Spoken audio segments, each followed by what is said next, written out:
Salam aleikum wa rahmatullahi wa barakatuh. Allahu Akbar.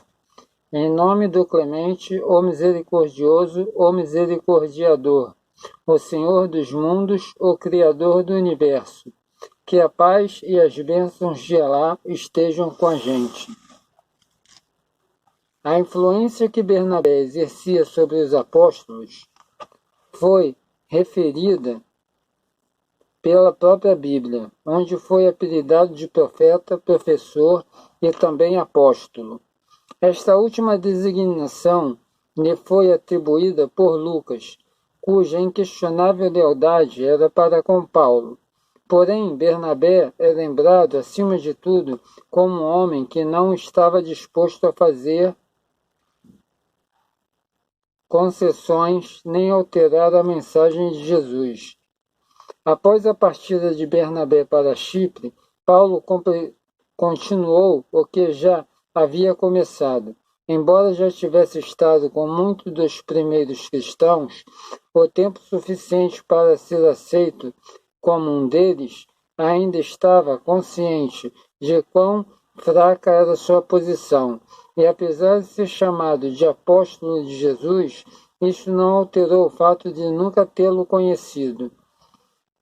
Se bem que afirmou conhecer Jesus de revelações, nas jornadas entre os gentios, continuava necessitando da companhia de alguém que tivesse vivido com Jesus.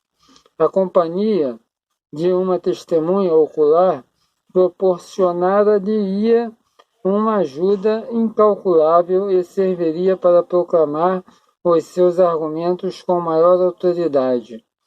Portanto, persuadiu Pedro a acompanhá-lo. Que Paulo e Pedro, que outrora se confrontaram tão veementemente, andassem agora juntos. Talvez fosse surpreendente.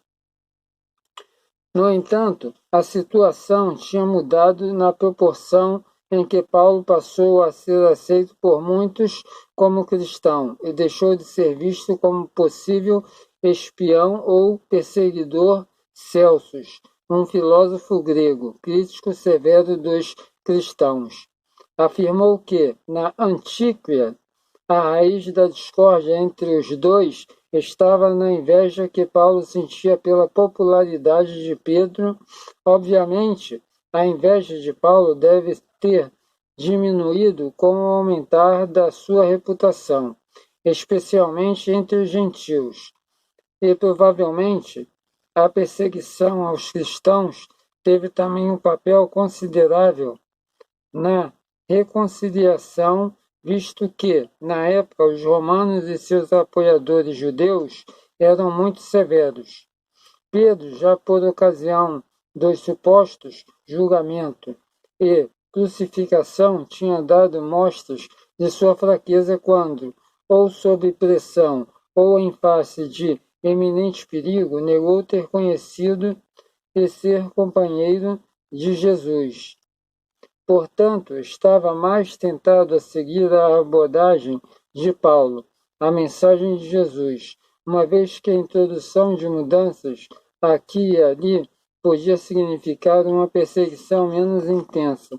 Assim, a situação dos primeiros tempos era tal que pareceu conveniente a alguns mudar e adaptar a mensagem de Jesus, não só para que as pessoas não judias a aceitassem, mas também para que, aparentemente, não ofendesse ou ameaçasse os que detinham a autoridade no território. A política de obediência discriminada às regras vigentes, quer as leis dos governantes condenassem ou não com as do Criador do Universo, é evidente na primeira Epístola de Pedro, 2:1-18. Sede sois submissos a toda a instituição humana, por amor do Senhor, que ao Rei como soberano, quer aos governantes como enviados por ele para punir os malfeitores e louvar os bons. Porque é da vontade de Deus que, praticando o bem, façais emudecer a ignorância dos insensatos. Comportai-vos como homens livres, não como daqueles que fazem da liberdade como um véu para encobrir a malícia, mas amo servos de Deus.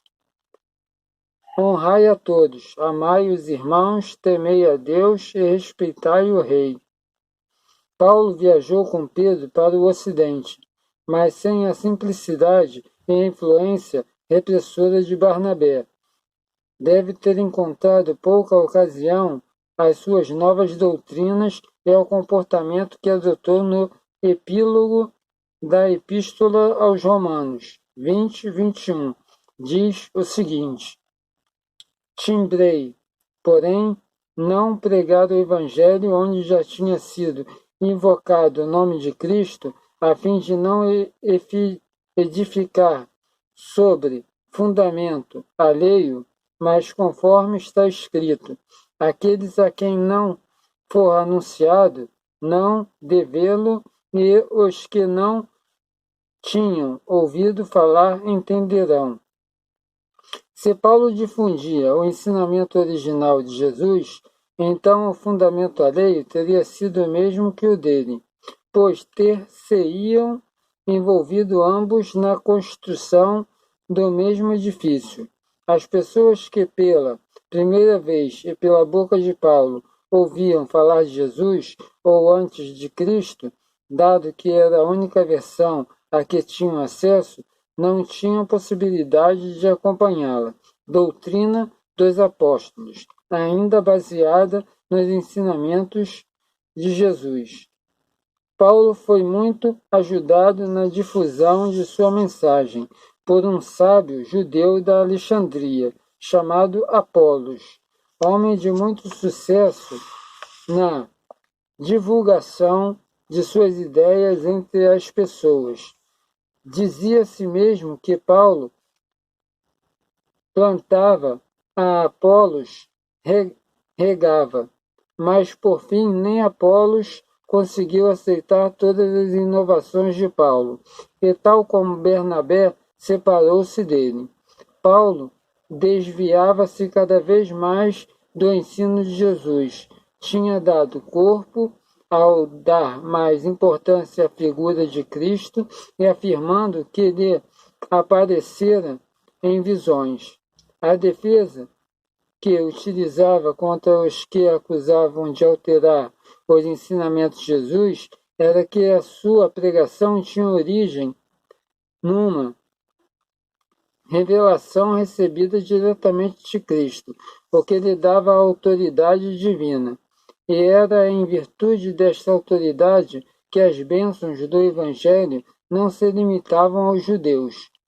Para mais, afirma que os mandamentos da lei de Moisés eram não só desnecessários, mas também contrários ao que lhe tinha sido diretamente revelado por Deus. Portanto, eram blasfêmias.